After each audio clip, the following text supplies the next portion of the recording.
Hey Shark Tank fans, welcome back to Shark Tank Tips. I'm your host Zoe Hewitt. As always, you can find me on Twitter and Instagram at RealZoeHewitt. Let's discuss Kwik-Hang. Derek was in the tank. $80,000 was his ask in exchange for 20% of his company. He demonstrated that curtain rods are tricky to hang, and he said, hey, I've got a patented technique that's very easy, one quick push and they're in. So he showed us. He even hung two 10-pound bags of potatoes from the curtain rod. So yes, it held 20 pounds of potatoes. The sharks were visibly impressed.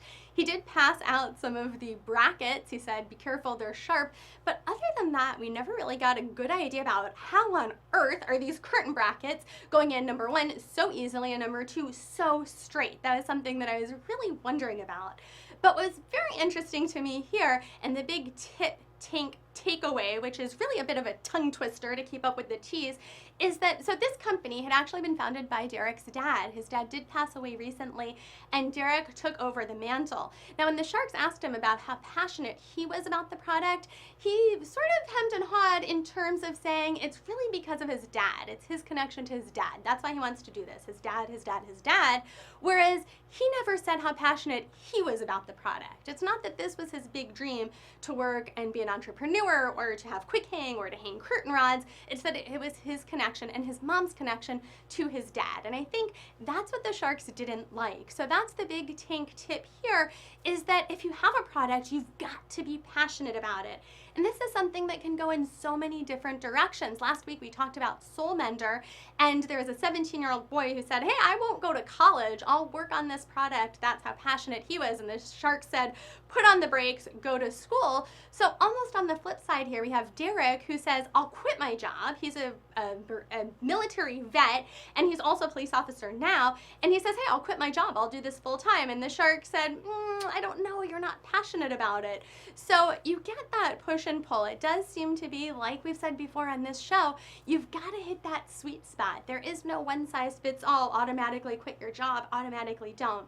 In 3 years, they'd only had about $120,000 worth of sales. He's really just selling all online.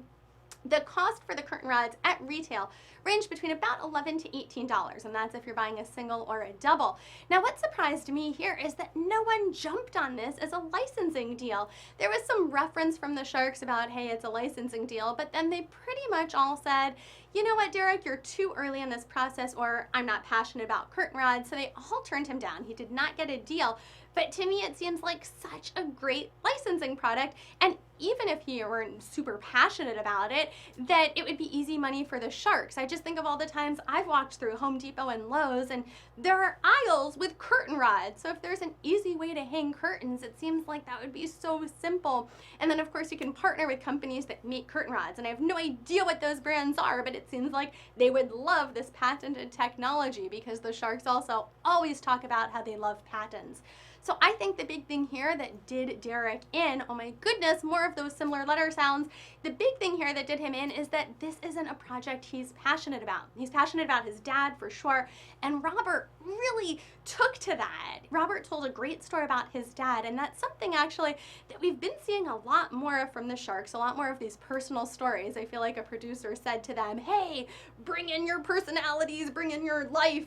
So we've been getting that, and at the end, what struck me as kind of funny is that he said he wanted to get up and shake Derek's hand. So there was something about this story that really touched Robert, but not enough to invest. So interesting push and pull there of not being just passionate enough about the product. We did also have a Shark Tank update. So it was interesting because, as I've mentioned, this episode actually seems to be from last season.